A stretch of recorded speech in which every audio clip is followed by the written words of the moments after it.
জান্নাতীরা যখন জান্নাতে ঢুকবে আল্লাহ তাআলা প্রশ্ন করবেন, ও জান্নাতীরা, এই কোরআনে যত নাজ নেয়ামতের বর্ণনা দিয়েছিলাম তার সবগুলো কি তোমরা পাই টু পাই বুঝে পেয়েছো?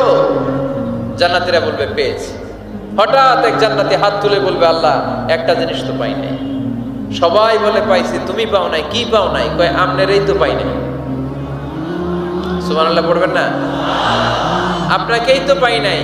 সব দেখলাম, সব খাইলাম, সব দেখলাম, কিন্তু আপনারে তো দেখলাম না। আল্লাহ তাআলা তখন বিশাল জান্নাতের এক কনফারেন্স রুমে সবাইকে বসিয়ে আল্লাহর দিদার মানুষকে দেখাবেন। আল্লাহ তাআলা তার গোপন সৌন্দর্যকে সেদিন জান্নাতীদের সামনে প্রকাশ করে দিবেন। আল্লাহর হাবিব বসবেন ওই কনফারেন্স রুমে সবার সামনে। আল্লাহর হাবিবের পেছনে বসবে অন্যান্য নবীরা, তারপরে সোহাদা, সালেহীন, আউলিয়া সবাই বসবে ওই জান্নাতের কনফারেন্স রুমে। আমরাও যেন বসার জায়গায় পাই, আল্লাহ তুমি তৌফিক দিয়ে দিও। আল্লাহ তাআলা অনেকগুলো নূরের পর্দার পেছন থেকে নূরের ছলকানি মারবেন। ওই ছলকানি এক মুহূর্তের জন্য দিবেন। এক মুহূর্ত। কয় মুহূর্ত? 70,000 নূরের পর্দার কথা বলা হয়। এই বর্ণনাটাও দুর্বল। পর্দা আছে কিন্তু কয় হাজার জানে কে?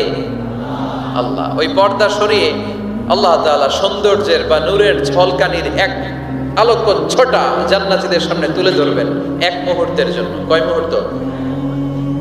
আলোক ছোটা দিয়েই আবার নাই, আবার সরায় ফেলবেন। ওই এক মুহূর্ত দেখে জান্নাতীরা পাগল হয়ে যাবে, অপলক নেত্রে তাকিয়ে থাকবে। এইভাবে চোখের পলক ফেলবে না, চোখ মেলে তাকিয়ে আছে। কিন্তু সামনে কিন্তু আল্লাহর নূর আর নাই, কারণ ওইটা আসছিল কয় মুহূর্তের জন্য? এক মুহূর্ত পরে নাই। কিন্তু কি যে দেখলাম, কত সুন্দর!